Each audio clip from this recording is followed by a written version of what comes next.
When I was in 8th grade, I was a really obedient and well-mannered child, and I was good in academics, arts, music, not sports, yeah, pretty good. I even had the class topper's badge. Around August or September that year, I was asked to tutor a couple boys in my class and some from other divisions as well. I had to help them and teach them all the subjects. But the boys were mostly interested in biology and no, not in a positive way. The topics that we had to revise was based on reproduction, puberty, etc., and they found some way or other to sexualize whatever I said. I wanted to ask them to stop whatever they were doing, but none of that worked. I just couldn't build up the courage for it. I had never been that kind of person, a person who stood up for herself and spoke up for herself. I had always been a silent person, or I would just be silenced by someone else. The situation with these boys went on for a while, and I just endured everything. I wanted to ignore whatever they said, and I even tried changing topics, but none of that worked. I remember myself standing up from my seat because of the discomfort, but then I would sit back down because everybody else was looking at me. We were sitting around 2 tables, and I always found myself sitting in the center somehow. As the days went by, more boys joined in, and it seemed as if they were looking at all of this as if it was some kind of a game.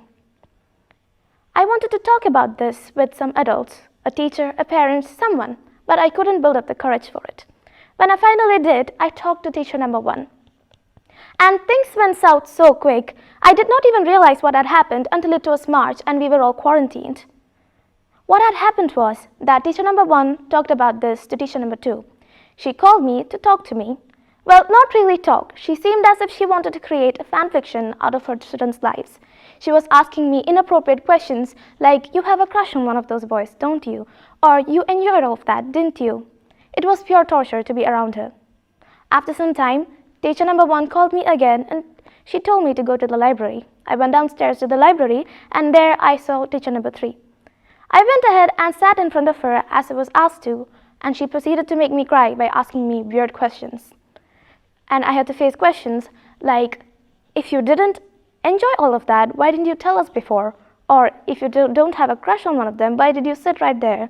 Or you have a crush on one of them, and all kinds of such questions. I just denied whatever she said, but then she was like, teacher number 1 had already talked to her about this, and she told her that I enjoyed being around perverted boys and had no problems with them ogling at me, which I never did. I was 12 years old. But then, as I said, I never spoke up for myself, so I just agreed with whatever she said and nodded a yes, and I just couldn't stop crying. I remember myself walking down the hallway looking like a total mess. After this situation, I was just treated like this spoiled brat, and I was even accused of watching porn when I didn't even know what it actually meant. The extremely disturbing convo with the teacher had actually made me feel like I was the one in the wrong, and I just listened to whatever other people said and never spoke up for myself. Some teachers would call me in between classes in order to talk, and I remember them calling me all kinds of names, and I still don't know what some of those actually mean. I was horrible, a dirty girl, not focusing on my studies. I was this and that, and everything I did was bad. I was devastated. After some time after our half-yearly examination, it was COVID and we were all quarantined. I was stuck with my newly developed depression and insecurities, and all I did was keep it to myself. I started searching up similar topics about similar experiences of people, and I felt bad for them and for myself as well. I tried thinking that nothing much had happened and I should just forget about it, but this just worsened the situation. I would break into tears in the middle of the day and I would start sweating like crazy. I would start feeling really hard to breathe. So I just confined myself into my room since I know that my parents would be really heartbroken if they knew about the situation. I remember myself sitting in this one corner of my room that made me feel really comfortable. I would always just watch series or read any of the books so that I can just spend time and not think about anything else. I became really unhealthy and gained a lot of weight. My mother wanted me to get a little healthier or at least walk around a little, and that's what I did. I did start walking around, but then I was just walking around my bed all day listening to music until my legs were too tired to walk again. I just grew this kind of addiction towards walking and the comfort it gives me, and I still can't get over it. The only comfort I had as a person during this time was my best friend. We are both of the same age, but then the conversations with her and the essays and the books that I read with her It kind of filled up all of the wounds, and right now I'm doing much better, and it's mostly because of her. I have always wanted to be like her. She's a really bold and straightforward person, and I still am trying to do so. The people who hurt me were able to hurt me because I did not stand up for myself, and when I did, it was too late and I had to face dire consequences. It has always been like this around the world. Whenever such a situation arises, people just want to find this one scapegoat to blame everything on so that the actual culprits can escape. And the person who's the victim and is blamed upon now has to just go crazy because no one is believing in them.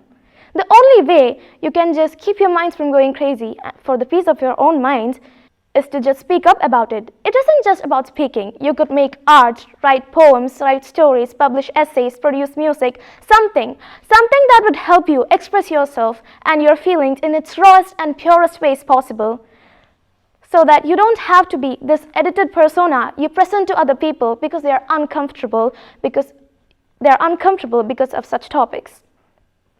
I started sharing my experiences with my best friend, and then my teachers, my friends, and the list just goes on. Of course, their reactions were varied. Some of them, they agreed with me and they supported me, and some of them didn't. We can't just expect people to sympathize towards us or feel empathy because we have went through something that hurt us. Some people might think that what we went through isn't even equal to trauma, and some people may think that it was just too extreme. People have different opinions and different perspectives. The best we can do is to build up courage and just express what we have felt and share our experiences. Just talk about it in some way or other, so that you can help yourself and help others when such a situation occurs. When I shared my experience with others, they started sharing their similar experiences with me, and it felt as if this whole ton of load was just lifted off our shoulders, and we felt light again. Our hearts felt light, and we were sure then that we would speak up against something like this if it ever happens again, which we really hope it wouldn't, but we can't really predict the future. So what I want to say is that if something like this ever happens with you or someone else, just build up the courage and speak up about it and call out the other person who's actually the culprit, so that the victim isn't blamed and you can help yourself and help others as well. Thank you.